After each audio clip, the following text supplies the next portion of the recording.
شو میں خوش آمدید. میں ہوں تمکنت کریم اور ہمارے ساتھ موجود ہیں نجم سیٹھی. السلام علیکم. آج جائزہ لیں گے کہ نئے پاکستان کے بجٹ میں نیا کیا ہے اور معیشت کی کیا سمت تعین کی جا رہی ہے، توقعات کیا ہیں اور حقائق کیا ہیں. حکومت بار بار کہتی رہی کہ کرونا وائرس کا پھیلاؤ کنٹرول میں ہے اور جو کیسز کی تعداد ہے وہ اندازے کے حساب سے بہت کم ہے، مگر اب جو اعداد و شمار آ رہے ہیں کیسز کے حوالے سے وہ اس بیانیے کے بالکل برعکس ہیں. اور بلکہ آج پنجاب حکومت نے لاہور کے کچھ علاقوں میں پھر سے لاک ڈاؤن کا اعلان بھی کیا ہے. کیا اب حکومت اپنی حکمت عملی یا رویہ تبدیل کرنے جا رہی ہے؟ سپریم کورٹ میں جسٹس قاضی فائز عیسیٰ کا کیس کیا رخ اختیار کر رہا ہے؟ مغربی ممالک میں مظاہرین نے نسل پرستوں کے مجسمے ہٹانا شروع کر دیے ہیں. اس کے پیچھے کیا سوچ ہے؟ کیا یہ محض ایک علامتی عمل ہے یا تاریخ کو دوبارہ لکھنے کی کوشش ہے؟ آج ان سب پر بات کریں گے. سیٹھی صاحب، جمعے کو وفاقی بجٹ پیش ہوا اور اس کے بعد حکومت کے ترجمان اس کو عوام دوست بجٹ کہہ رہے تھے اور اپوزیشن والے عوام دشمن بجٹ کہہ رہے تھے. تو سن لیجئے دونوں نے کیا کہا. پاکستان پیپلز پارٹی اس بجٹ کو ریجیکٹ کرتی ہے، مزاحمت کرتی ہے، رد کرتی ہے. یہ P T I M F کا عوام دشمن بجٹ ہے جس میں عام آدمی کو کوئی ریلیف نہیں ملا ہے. کوئی سہولت، کوئی ریلیف اس بجٹ میں نہیں دی گئی. گزشتہ بجٹ میں جو وعدے کیے گئے تھے ایک بھی پورا نہیں ہوا. اب کہتے ہیں جی کرونا کی وجہ سے، اور ہر چیز پر تقریباً کٹ لگا ہے. شیخ صاحب نے جو مشیر خزانہ ہے انہوں نے ان کی جو اپنی تاثر اس کے اوپر آیا ہے تو انہوں نے خود ہی گھٹنے ٹھیک دیے ہیں اور -0.04 کے اوپر یہ جی ڈی پی لے آئے ہیں. اس طرح کے حالات ہیں، اس میں جو بجٹ آیا ہے وہ میرا خیال ہے بہترین بجٹ ہے. نئے ٹیکسز نہیں لگائے گئے. تو یہ تو ہو گیا حکومت اور اپوزیشن کا موقف. آپ نے جب یہ بجٹ پڑھا تو آپ کے پہلے تاثرات کیا تھے؟ دیکھیے، پہلے تاثرات تو یہ تھے کہ میں نے دیکھا کہ عوام کے لیے کیا کیا ہے اس کے اندر. کیا ان چیزوں کی قیمتیں کم ہوں گی جن کا تعلق عوام کی روزمرہ کی زندگی کے ساتھ ہے؟ کیا عوام کی امپلائمنٹ، بے روزگاری جو ہے وہ ختم ہو جائے گی اور ملازمتیں ملنی شروع ہو جائیں گی؟ تو اس قسم کی چیزیں میں نے اس کی طرف دیکھی کہ یہ اس میں کیا ہے عوام کے لیے. اور افسوس کی بات ہے مجھے وہاں دکھ ہی نظر آیا. مجھے وہاں کچھ امید نظر نہیں آئی کہ عوام کی کچھ خوشحالی ہوگی یا نہیں ہوگی. انفیکٹ میں سمجھتا ہوں کہ عوام کی حالت خراب ہوگی. اب موٹی بات میں کیا آپ کو بتاؤں، وہ کہتے یہ ہیں کہ اس سال تو آپ نے دیکھ ہی لیا عوام کے ساتھ کیا ہوا. کہتے تھے کہ ہم نے 200 ارب روپیہ خصوصاً ایک بے نظیر انکم سپورٹ پروگرام اور احساس پروگرام کے لیے نکالا ہے، مگر کرونا بجٹ جو انہوں نے سپلیمنٹری بجٹ آپ کو اناؤنس کیا تھا پرائم منسٹر صاحب نے، وہ کوئی 1 خرب سے زیادہ کی اس میں باتیں کی تھیں. اب لگتا ہے ایسے ہے کہ اس میں سے تو 100 ارب روپے بھی انہوں نے عوام پہ خرچ نہیں کیے. اسی لیے بے روزگاریاں ہو رہی ہیں اور لوگوں کو کچھ مل نہیں رہا. اچھا، اب اگر یہی رویہ رہا آگے بھی تو اللہ ہی رحم کرے. کیوں؟ کیونکہ کرونا کی وجہ سے جو دشواریاں آ رہی ہیں اور جو بے روزگاریاں ہو رہی ہیں اور جو لوگوں کو کھانے پینے کی چیزیں مل نہیں رہی ہیں، اس کے لیے انہوں نے صرف 70 ارب روپے اگلے سال کے لیے رکھے ہیں. اور یہ بھی وہ 70 ارب روپے ہیں تبکنت جو کہ انہوں نے اس سال کہتے ہیں کہ ہم نے کوئی 130 ارب روپے خرچ کیے ہیں. 200 ارب روپے کرنے تھے تو اس میں سے 70 رہ گئے ہیں، وہ ہم اگلے سال کر دیں گے. اب آپ سوچئے 200 ارب روپے انہوں نے کہا تھا کہ صرف بے نظیر انکم سپورٹ پروگرام اور احساس پروگرام میں یہ خرچ کریں گے 3 ماہ کے اندر. اس میں سے 120-130 کے قریب انہوں نے کیے ہیں، باقی رہ گئے 70. وہ کہتے ہیں اب وہ 70 اگلے سال کریں گے. اور کوئی نیا بجٹ کرونا کے وکٹمس کے لیے یا جو بے روزگاریاں آئیں گی آگے اس کے لیے. ساتھ ساتھ یہ بھی ہمیں کہہ رہے ہیں اسد عمر صاحب اور پرائم منسٹر صاحب کہ اب جون میں اور جولائی میں جا کے کرونا جو ہے وہ اوپر اور چڑھے گا. اور ساتھ ساتھ یہ بھی ہمیں بتایا جا رہا ہے کہ جولائی اگست میں کوئی 10 لاکھ سے زیادہ لوگ پاکستان کے اندر کرونا کے ہاتھ انفیکٹ ہو جائیں گے اور ان کے لیے جگہ نہیں ہوگی ہسپتالوں میں، دوائیاں نہیں ہوں گی، کچھ بھی نہیں ہوگا ان کے لیے۔ اچھا، اب اس صورتحال میں یہ کہہ رہے ہیں جی کہ اب تو آپ نے مجھے پوچھا بجٹ میں کیا عوام کے لیے، بجٹ میں عوام کے لیے کچھ نہیں۔ آگے آئیے بجٹ میں ہے کیا، پھر کس کے لیے کیا ہے؟ کیا کہتے ہیں کہ 1000 ارب یعنی کہ 1 کھرب روپیہ اپنی جو آمدن ہے اس کو بڑھائیں گے۔ یہ بتایا نہیں کہ کیسے بڑھائیں گے۔ پچھلے سال انہوں نے یہ کہا تھا کہ تبکرت کے جتنے بھی پیسے ہوں گے ان میں سے عوام کے لیے اور ڈیولپمنٹ کے لیے پیسے رکھے جائیں گے، مگر وہ نہیں ہوا۔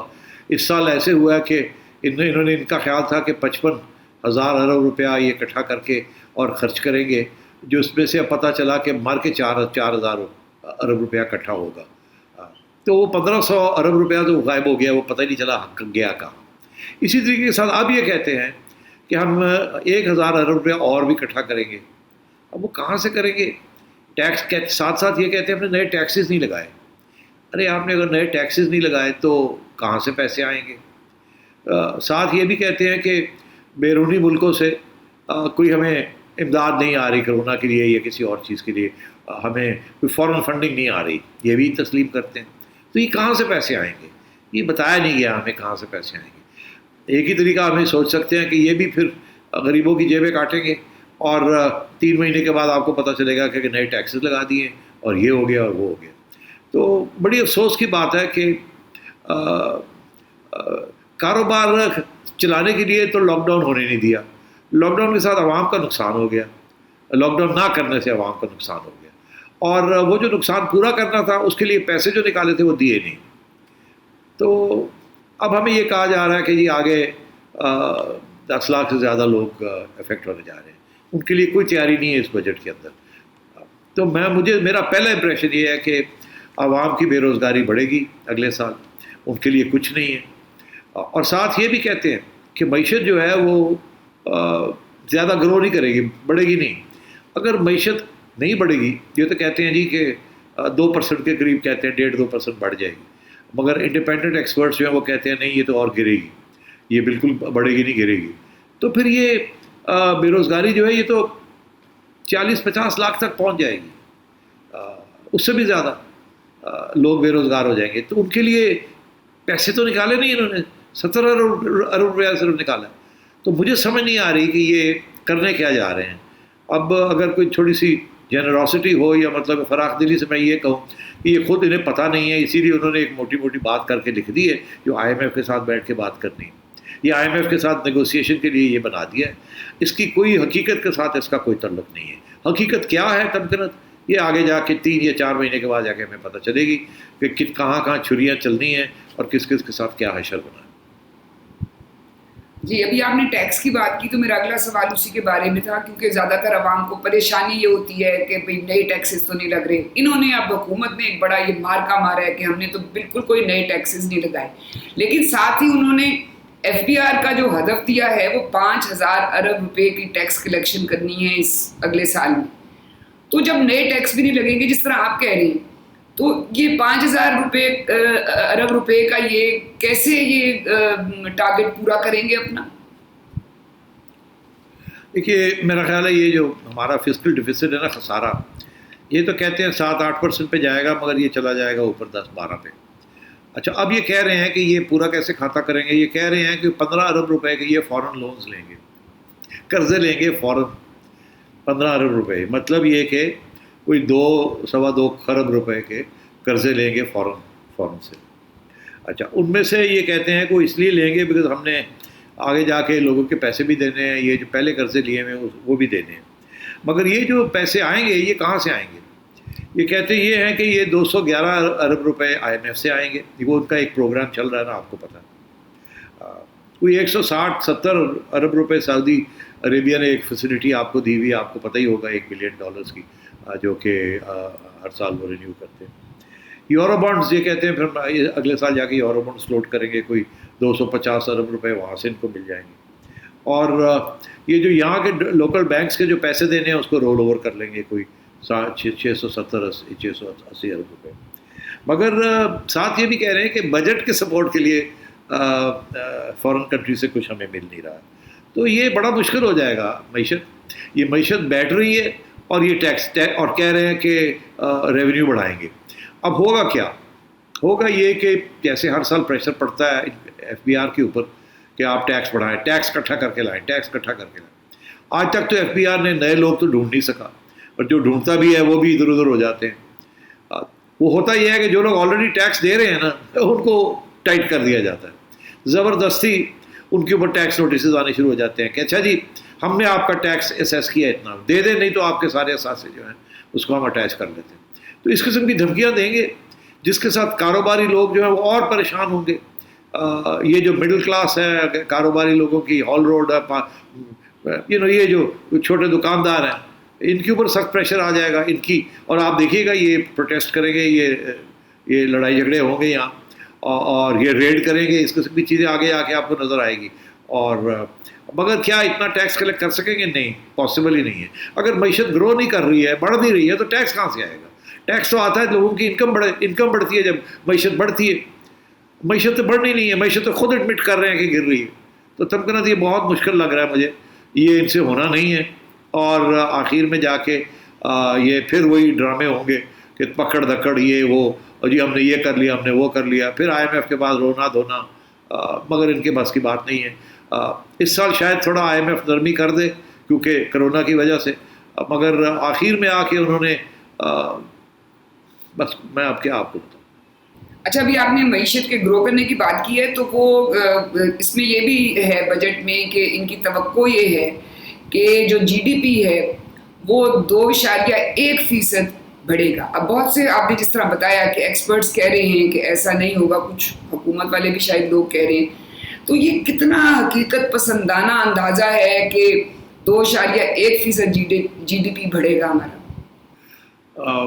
بات یہ ہے جی کہ 2.1 جی ڈی پی بالکل نہیں ہوگا. میں ابھی یہی ذکر کر رہا تھا, آپ انڈیپینڈنٹ ایکسپرٹس کو جب پوچھتے ہیں وہ کہتے ہیں سوال ہی پیدا نہیں ہوتا, یہ تو مائنس میں جائے گا. اچھا میں آپ کو بتا دوں گلوبل فورکاسٹ کیا ہیں. ابھی گلوب کی دنیا میں لوگ کیا کہہ رہے ہیں, جو ایکسپرٹس ہیں وہ دنیا کی معیشت کی جو حالت ہے وہ کیا ہے. وہ کہہ رہے ہیں کہ بڑی انٹرسٹنگ باتیں وہ کہہ رہے ہیں. وہ کہہ رہے ہیں یو کے میں اس سال کوئی 11.5% معیشت گرے گی. یہ جو جون میں ختم ہوگا, یہ جو ان کا جو فائنینشیل ایئر ہے 11.5% گر جائے گی. اسی طریقے کے ساتھ اٹلی, اسپین, فرانس 11, رشیا 8%. یہ 12% سے لے کے 2-2.5% تک مختلف اکانومیز کی معیشت گرے گی. اور وہ یہ کہہ رہے ہیں, اور ہم کہہ رہے ہیں کہ جی ہماری جو ہے صرف -1 ہوگی. تو یہ غلط ہے. وہ کہہ رہے ہیں کہ پاکستان کی 4 یا 5% پہ جائے گی. وہ یہ کہہ رہے ہیں شاید ہماری زیادہ جائے.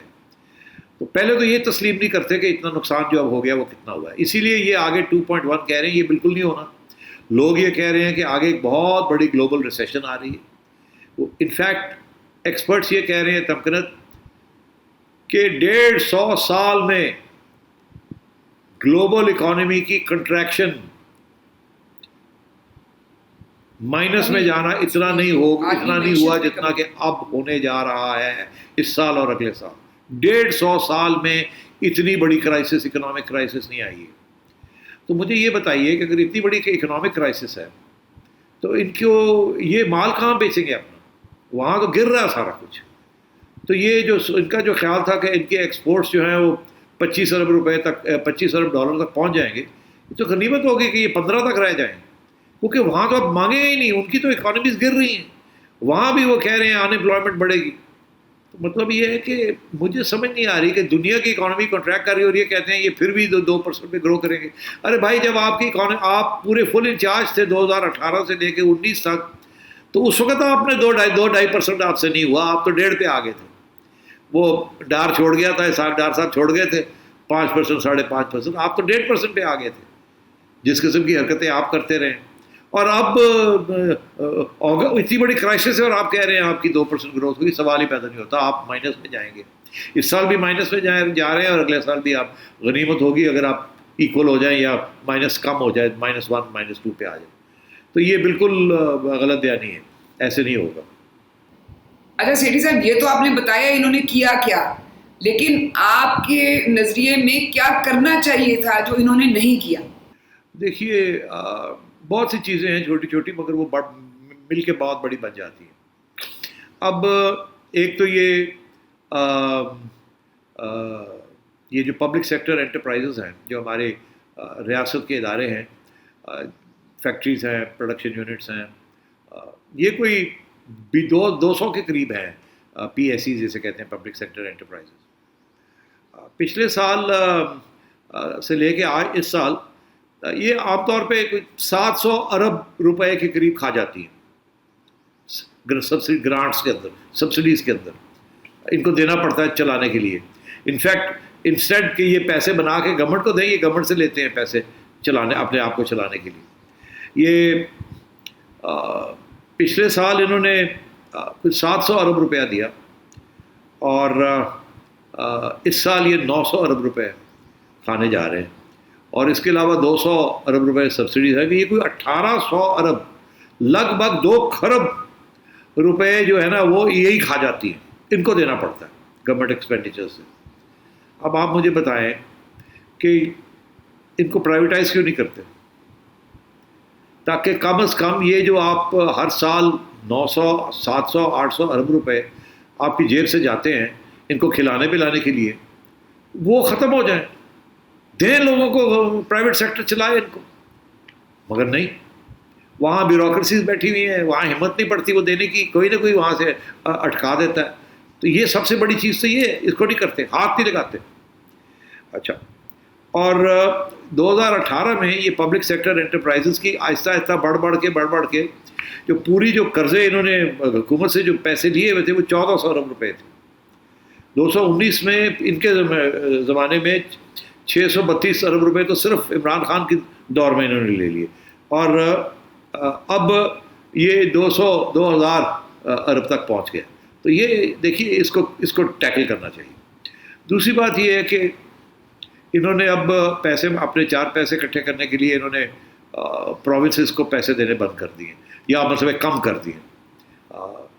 ساری پروونسز چیخ رہی ہیں کہ جی آپ ہمیں پہلے زیادہ دیتے تھے، اب آپ وہ 400 500 600 ارب روپیہ تو انہوں نے پروونسز سے کھینچ لیا جو NFC ایوارڈ کے ذریعے ان کو ملنا چاہیے، یہ دے ہی نہیں رہے ہیں. اس کے اوپر لڑائی جھگڑے چل رہے ہیں. اچھا، اب بات یہ ہے کہ سوائے ڈیفینس کے سارے کچھ گر گیا. ڈیفینس کا جو ایکسپینڈیچر ہے وہ کہتے ہیں فریز ہے، فریز بالکل نہیں ہے، اس کو 10% بڑھا دیا ہے. اور بات یہ ہے کہ کہا یہ جا رہا ہے کہ جی انڈیا کی تھریٹ ہے اور ڈیفینس کو پیسوں کی ضرورت ہے. مجھے بالکل کوئی شک نہیں ہے، ڈیفینس کو پیسے ملنے چاہیے اور ان کو ضرورت ہے پیسوں کی. اور فائنلی میں یہ سمجھتا ہوں کہ یہ جو پینشنز ہیں یہ بھی اچھی خاصی ڈز لگ جاتی ہے نا پینشنز کی. وہ بھی پینشنز اور سول پینشنز ملا کے کافی سارا خسارہ بن جاتا ہے، 700 800 ارب روپے بن جاتے ہیں. تو بات یہ ہے کہ کیوں نہیں یہ اور اگلے سال ظاہر ہے لوگ ریٹائر ہوتے ہیں تو پینشن کا جو بجٹ ہے وہ بڑھتا جاتا ہے. تو کیوں نہیں یہ گورنمنٹ سرونٹس کی اور سروسز کی جو ایج ریٹائرمنٹ ایج ہے بڑھا دینا. اگر سپریم کورٹ کے ججز کی ایج بڑھ سکتی ہے 62 to 68 یا 64 to 68 تو کیا ہماری 62 65 یا 68 نہیں ہو سکتی؟ میں پہلے دن سے یہ کہہ رہا ہوں کہ یہ ہونی چاہیے، یہ ریٹائرمنٹ ایج بڑھنی چاہیے تاکہ ریٹائرمنٹ کا جو پینشن فنڈ ہے وہ اس کی جو بڑھتا جا رہا ہے اس کو وہ رک جائے کچھ عرصے کے لیے، اور نہ ہی نئی بھرتیاں نہ ہوں. اور اگر معیشت چل پڑے تو پھر نئی بھرتیاں کی ضرورت ہی نہیں ہے. پرابلم ہمارا سب سے بڑا یہ رہا ہے کہ ہم زبردستی بھرتیاں کرتے ہیں گورنمنٹ کے اندر، سفارشیں، سیاسی سفارشیں، اور دوسری ہمیں ضرورت نہیں ہے اتنے لوگوں کی، مگر لوگ بھرتی کیے جا رہے ہیں. پھر ان کو پینشن دینی پڑتی ہے جب وہ ریٹائر کرتے ہیں. تو یہ ہمارے گلے پڑا ہوا ہے. آپ یہ بھرتیاں بند کریں، آپ ریٹائرمنٹ ایج کو بڑھائیں، اپنا پینشن فنڈ کو فریز کریں اور اپنے لیے کوئی اسپیس کریٹ کریں. دیکھیے ایک سول سرونٹ یا ایک فوجی ایڈمنسٹریٹو کام کے لیے تو کوئی آپ کو 60 سال تو کوئی عمر نہیں ہے، 70 سال بھی کوئی عمر نہیں ہے ایڈمنسٹریٹو ڈیسک جابس کے لیے. تو میں یہ سمجھتا ہوں کہ اس قسم کی چیزیں ہو سکتی تھی، انہوں نے نہیں کی. اب کیوں نہیں کی یہ مجھے پتہ نہیں ہے، مگر آنیسٹلی میں آپ کو بتاؤں بہت کچھ ہو سکتا تھا اگر دلیری کے ساتھ کیا جاتا، مگر ان میں ہمت نہیں ہے کچھ کرنے کی. اچھا، یہاں ہمیں ایک وقفہ لینا ہے. وقفے سے جب واپس آئیں گے تو بات کریں گے لاک ڈاؤن پہ حکومت کی پہلے پالیسی کیا تھی اور اب کیا ہے، ایک وقفے کے بعد.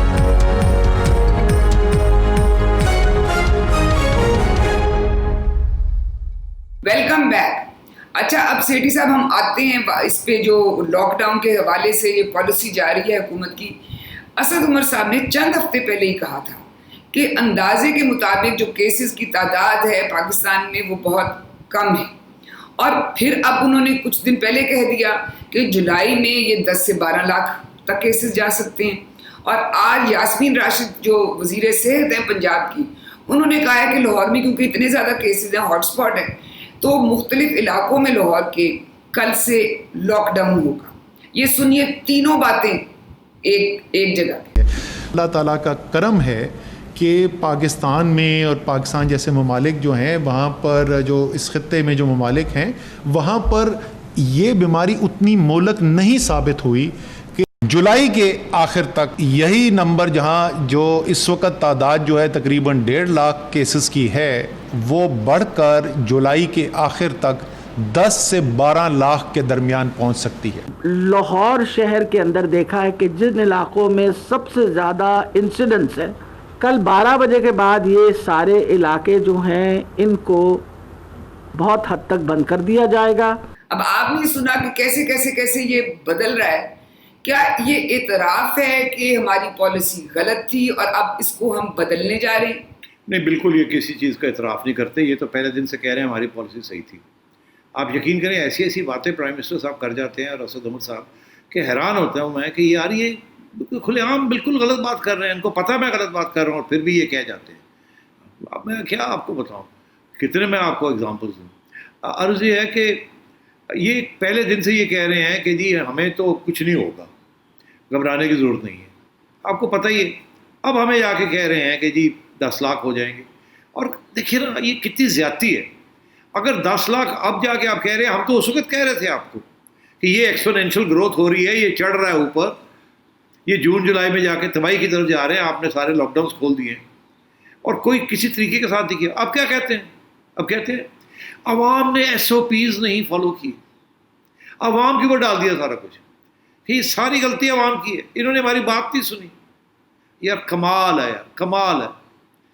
ارے بھائی عوام تو آپ سے ایکسپیکٹ کرتی ہے نا, توقع کرتی ہے کہ آپ بتائیں گے راستہ کیا ہے, آپ بتائیں گے کہ یہ ہے یہ نہیں ہے. آپ بہتر جانتے ہیں عوام کہ کس طریقے سے عوام بیہیو کرتی ہے.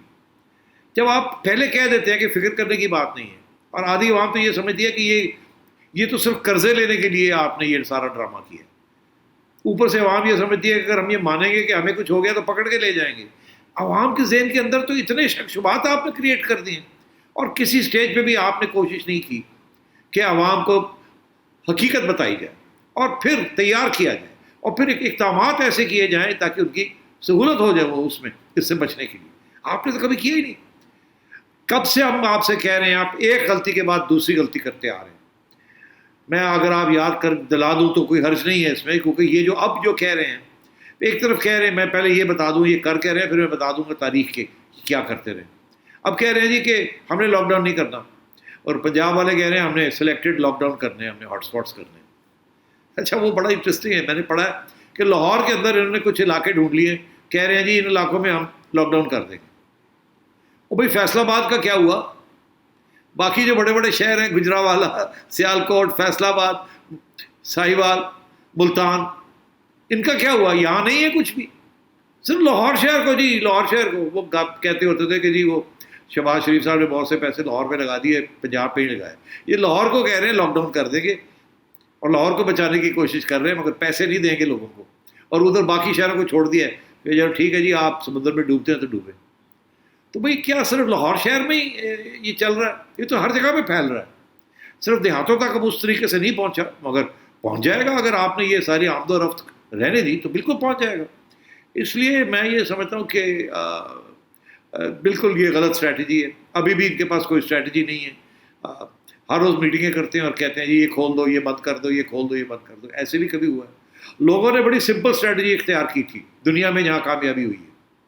تمکرت انہوں نے شروع میں ہی لاک ڈاؤن کر دیا, اور پھر جب کنٹرول کر لیا اس کے بعد آہستہ آہستہ کھولنا شروع کر دیا.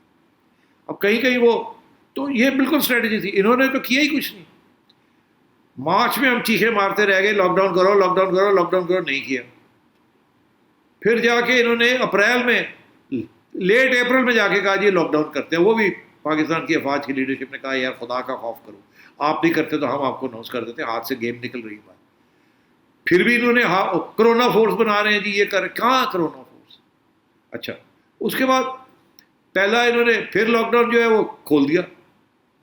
پہلا لاک ڈاؤن انہوں نے 10-15 دن کے بعد لاک ڈاؤن کھول دیا, فرسٹ ویک آف مئی میں, پھر لاسٹ ویک آف مئی میں پھر کھول دیا, اب کھل رہا.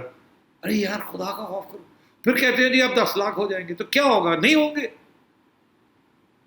آنیسٹلی. اور وجہ یہ کہ جی عوام, غریب عوام جو ہے وہ بھوکی رہ جائے گی. اگر فیکٹریاں بند کر دیں گے تھوڑی دیر کے لیے تو یہ ہو جائے گا, وہ ہو جائے گا. بہت سی فیکٹریاں تو ابھی بھی بند ہیں, مگر چلیں آگے چلیں. کہتے تھے فیکٹریوں کو چلائیں, لوگوں کو تنخواہیں دیں, ان کے ویجز ہم دے دیں گے, اسٹیٹ بینک آپ کو 2 یا 3% پہ قرضے دے دے گا. میں پوچھنا چاہتا ہوں کتنے لوگوں کو قرضے ملے ہیں ابھی تک؟ تو ابھی حال ہی میں پوچھ رہا تھا کہ یار وہ ہم بھی اپلائی کر دیتے, ہمارے بھی حالات خراب ہوئے ہیں, ہم لوگوں کو تنخواہیں دینا چاہ رہے ہیں, ہم فارغ ہو گئے ہیں, بینکرپسی کی طرف جا رہے ہیں. تو پتہ لگا جی وہ تو اسٹیٹ بینک کی طرف سے بھی فارم ہی نہیں آئی. پیسے کہاں سے ملے گی؟ اس وقت تک تو پانی سر سے گزر گیا ہوگا. بینکوں کی یہ بیوروکریسیز کے اندر سب ڈرامہ, سب جھوٹ, عوام کو اپنے حال پہ چھوڑ دیا. اللہ تعالیٰ جو کرتا ہے کرے, اللہ خیر صلی اللہ. ہم بس بیٹھے ہوئے اپنے اسلام آباد میں اور چھٹیوں میں نتیہ گلی چلے جاتے ہیں. تو اس لیے تمکنت آئی ایم سوری, یہ انہوں نے بڑی زیادتی کی ہے اور ابھی بھی کوئی اسٹریٹجی نہیں ہے ان کی. اچھا ابھی آپ نے بات کی کہ جن ملکوں نے اس پہ کامیابی سے اس پہ قابو پایا ہے ان کی حکمت عملی کیا تھی, تو آج یاسمین راشد صاحبہ جو وزیر ہیں انہوں نے اس کا مینشن کیا. انہوں نے کہا کہ یہ ہمارے کیوں کمپیئر کیا جاتا ہے نیوزی لینڈ سے, اور چائنا کی بھی مثال دی. سنیے وہ کیا کہتی ہیں.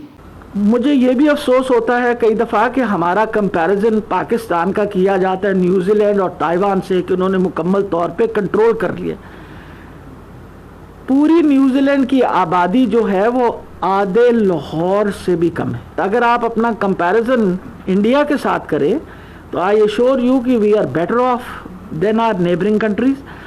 اب آپ نے ان کی بات سن لی, کیا یہ ان کا اعتراض درست ہے کہ نیوزی لینڈ میں کیونکہ صرف 55 لاکھ لوگ ہیں اس لیے ہمارا مقابلہ نہیں کرنا چاہیے, اور کہ چائنا میں اتنے سخت اقدامات کے باوجود کورونا دوبارہ پھوٹ پڑا ہے؟ اچھا دو باتیں ہیں. اعتراض درست نہیں, 2 باتیں یہاں.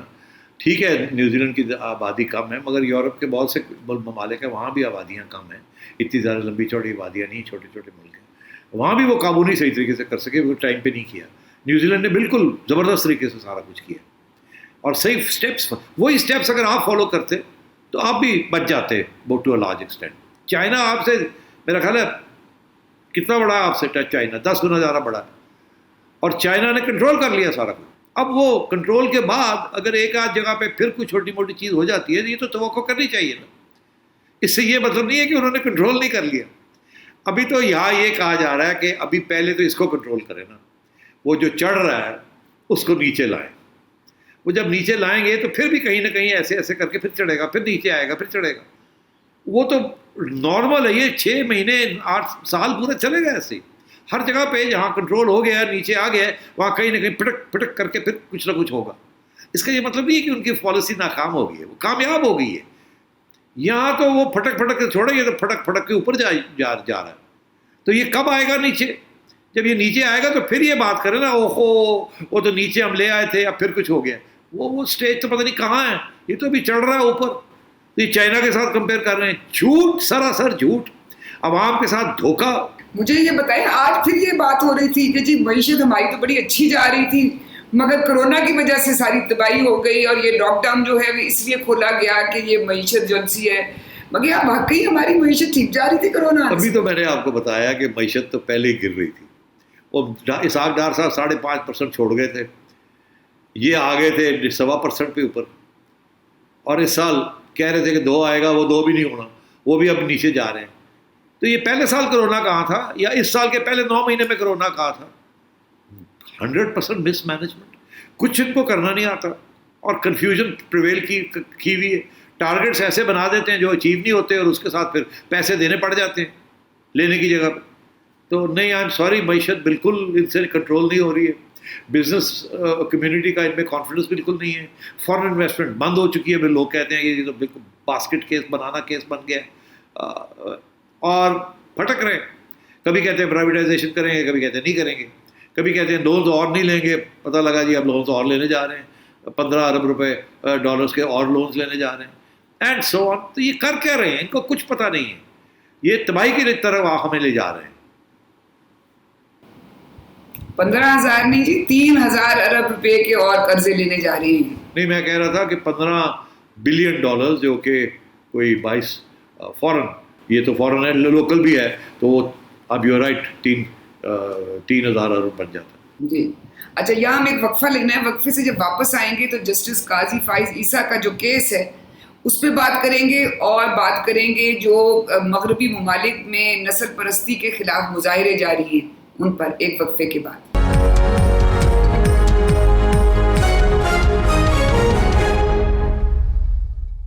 Welcome back. جسٹس قاضی فائز عیسیٰ کے ریفرنس کے خلاف جو ان کی اپیل ہے وہ اس وقت زیر سماعت ہے سپریم کورٹ میں.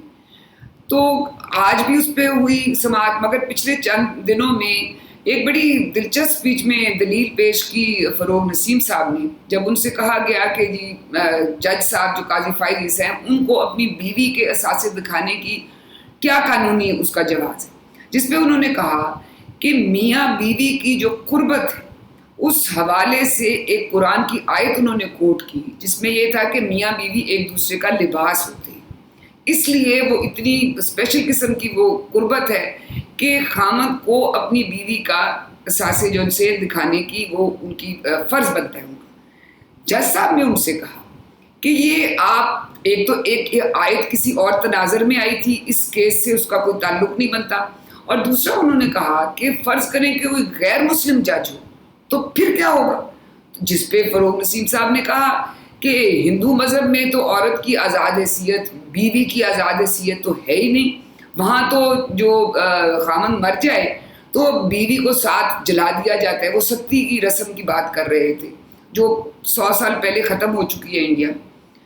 اور کچھ ٹیکس کے حوالے سے بھی کوئی انٹرسٹنگ سے اس میں فیکٹس نظر آئے. آپ کو یہ سماعت کس رخ پہ جاتی نظر آ رہی ہے؟ بہت ہی یہ میں حیران ہوں کہ یہ فروغ نسیم کس قسم کا وکیل ہے اور کیوں اس کو ہائر کیا ہے انہوں نے. اس کی وجہ یہ اس نے سارا کیس خراب کر دیا، جو بھی کیس تھا تباہ کر دیا. یہ دیکھ رہے ہیں آپ نے جس کی بات کی، یہ کچھ حوالہ دینا ہے یہ کوئی ہندوؤں کا.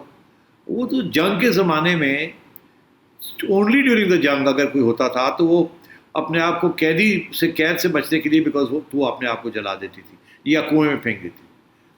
یہ تو 200 سال پرانی باتیں کر رہے ہیں. کہاں سے یہ لے؟ اب تو نئے قانون بنا چکے ہیں ہم نے آئین کے مطابق، نئی جورسپروڈنس ہے، اور اس کے اندر بڑا کلیئر واضح طور پہ یہ بتایا ہے کون ڈپینڈنٹ ہے اور کون نہیں ہے. وہ خاتون جو خود کماتی نہیں ہیں اور ہاؤس وائف ہیں، ان کے اثاثے جو ہیں جو بھی ہیں وہ پھر خاوند کے اثاثوں کے اندر ان کو انکلوڈ کیا جاتا ہے. مگر وہ جو انڈیپینڈنٹ ہے، جو خود کماتی ہیں، خود خرچ کرتی ہیں، جو کہ اجازت ہے اسلام کے اندر وہ اس کا وہ الگ فائل کرتی ہیں. اس کا خاوند ان کی ذمہ داری نہیں لے سکتا.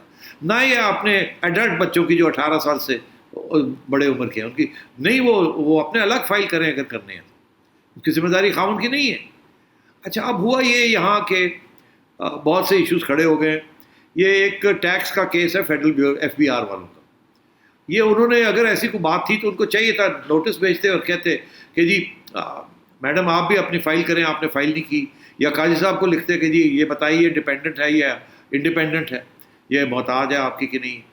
تو نہیں، اور انہوں نے ریفرنس فائل کر دیا. اب وہ جج حضرات بڑے ناراض ہیں. جس طریقے سے باتیں ہو رہی ہیں مجھے تو لگتا ہے ایسے ہے کہ یہ اس ہفتے جب یہ اس کو ختم کریں گے یہ کیس تو بہت سی باتیں آ جائیں گی باہر.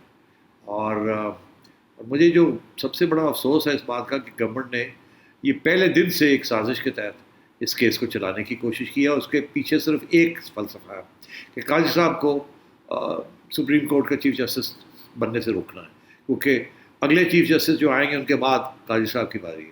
اور قاضی صاحب ایک آزاد جج ہیں، اور اس ملک میں آزاد جوڈیشری کے اوپر کافی پریشان ہو جاتے ہیں لوگ کہ جی آزاد جوڈیشری ہوگی تو ہمارا کیا ہوگا. ابھی تو اپنے کام کروا لیتے ہیں نا. اب وہ آزادی کی لہر جو ہے نا وہ دوڑ رہی ہے. جوڈیشری بھی ہے وہ بھی اتنی لمبی، وہ کہتے ہیں ہم بھی لیٹنے کے لیے تیار ہیں اس طریقے کے ساتھ.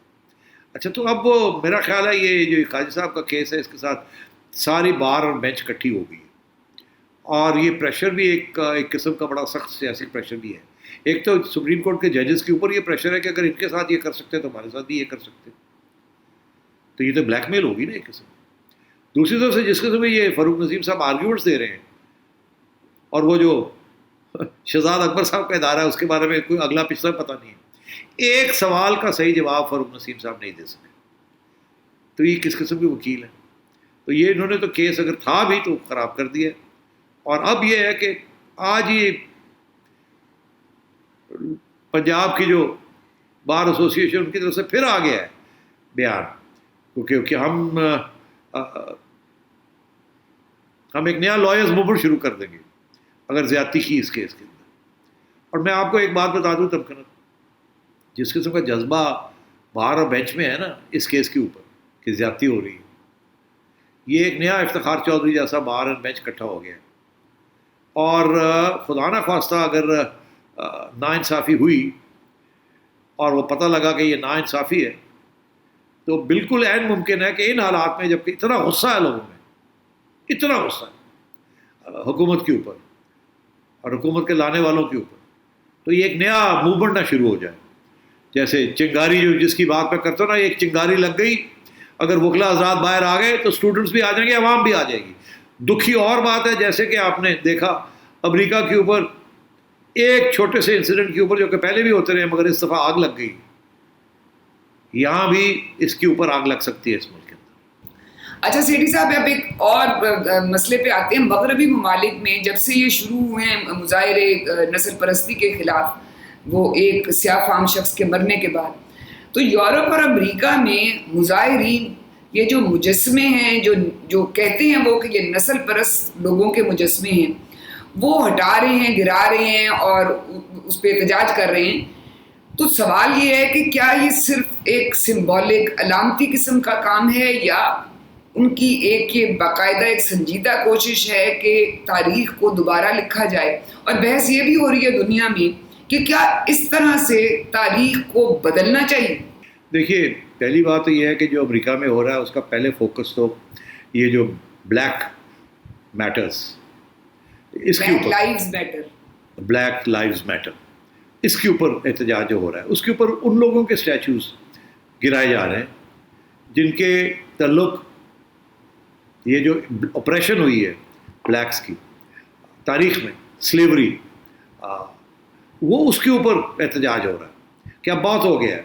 یہ جو سارے اسٹیچوز بنائے ہوئے ان لوگوں کے جنہوں نے اربوں ڈالرز کما لیے یہ سلیوری ٹریڈ کرتے غلاموں کو لے کے آئے تھے جو افریقہ سے، جو غلام کی جو کاروبار تھا غلاموں کا، افریقہ سے لے کے آئے تھے چینز کے اندر پکڑ کے، مار کے، پیٹ کے، اور ان سے زبردستی کام کروایا تھا، خواہ وہ یورپ میں کروایا یا امریکہ میں کروایا، وہ غلط تھا. اس کی وجہ سے یہ ریشل انیکوالٹی ہوئی، وائٹ ورسز بلیک. اب وہ احساس ہے نئی جنریشن کے اندر کہ وہ بالکل سراسر زیادتی تھی اور غلط تھی اور اس کو ختم کرنا چاہیے. اور اس کے جو سمبلز بنے ہوئے ہیں، یہ جو اسٹیچوز ہوتے ہیں نا، یہ لگائے جاتے ہیں اپنے ہیروز کے، جن کو آپ نے پریز کرنی ہو نا، ہیروز اپنے، ان کے لیے یہ ہوتا ہے یہ اسٹیچوز. جنگ کے اندر جنرلز کے اسٹیچوز ہوتے ہیں جنہوں نے آپ کے لیے جنگ جیتی. مگر یہاں تو یہ ہے کہ یہاں امریکہ کے اندر سول وار بھی ہوئی تھی، یہ اسی معاملے کے اوپر، south versus the rest of America, جہاں سلیوری زیادہ تھی ساؤتھ کے اندر، کاٹن پلانٹیشنز کے اوپر. تو اس کے اوپر ابراہیم لنکن نے لڑائی کر دی، انہوں نے کہا نہیں ہم نہیں اجازت دیں گے، ایکول ہونا چاہیے یہ. اور انہوں نے تو وہاں وہ جو جرنیل تھے جنہوں نے لڑے تھے ان کو بھی اسٹیچوز بنائے ہوئے، اب ان کو بھی گرایا جا رہا ہے کہ وہ ہیروز کس قسم کے، اس وقت کے ہیروز تھے نا، اب نہیں ہے ہیروز.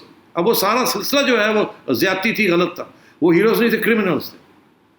تو بیانیہ ہر دور میں اپنا اپنا بیانیہ ہوتا ہے. کچھ بیانیے تاریخ میں چلتے رہتے ہیں بیکاز ان کے اندر انسانیت ہوتی ہے، اور کچھ بیانیے ایسے ہوتے ہیں جو زیادتی ہوتی ہے، اور جب نیا بیانیہ آتا ہے تو اس کو پھر تبدیل کرنا پڑتا ہے. اب یہ ایک نیا بیانیہ آ رہا ہے جس کے اندر کالوں کے ساتھ، بلیکس کے ساتھ جو زیادتی ہوئی ہے اس کو لوگ کہتے ہیں کہ اس کو ہیرو ورشپ نہیں ہونی چاہیے. جن لوگوں نے وہ زیادتی کی ان کو اسٹیچوز ان کے نہیں بننے چاہیے، ختم کریں. ہم تو اس کو ٹھیک کرنے جا رہے ہیں. تو اب یہ آپ نے اسٹیچوز کیوں لگائے ہوئے؟ لوگ آ کے دیکھیں گے یہ ہیرو ہے ہمارا، یہ ہیرو نہیں ہے، یہ کرمنل ہے. یہ اس لیے ان کو گرایا جا رہا ہے.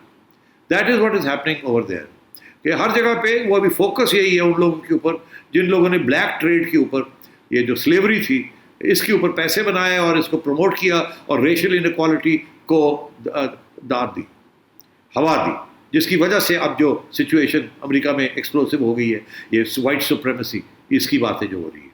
اس لیے یہ جو موومنٹ ہے یہ چلا وہاں سے تھا, مگر ساری دنیا میں کیونکہ یہ بلیک وائٹ اور ریسزم جو ہے وہ تھا, اور باقی بھی ویسے بھی غصہ تھا جس طریقے سے معیشت رن کر رہی ہیں اور حکومتیں کر رہی ہیں جو حرکتیں کر رہی ہیں, تو لوگ پھٹ پڑے. مگر ابھی تک فوکس یہ جو اسٹیچوز گرائے جا رہے ہیں اس کا اسی کے اوپر ہے, بلیکس کے اوپر. اچھا, یہاں ہمارا کیونکہ وقت ختم ہو گیا پروگرام کا, حالانکہ اس کی ایک دلچسپ پہلو یہ ہے جو ہمارے بر صغیر میں جو ہماری کلونیل لیگیسی ہے, جو ہمارا ورثہ ہے, جو نوآبادیاتی نظام کا, اس پہ ہم بات کریں گے پھر کسی اگلے پروگرام میں. کل آپ سے پھر ملاقات ہوگی. اپنا فیڈ بیک ضرور دیجیے گا. خدا حافظ.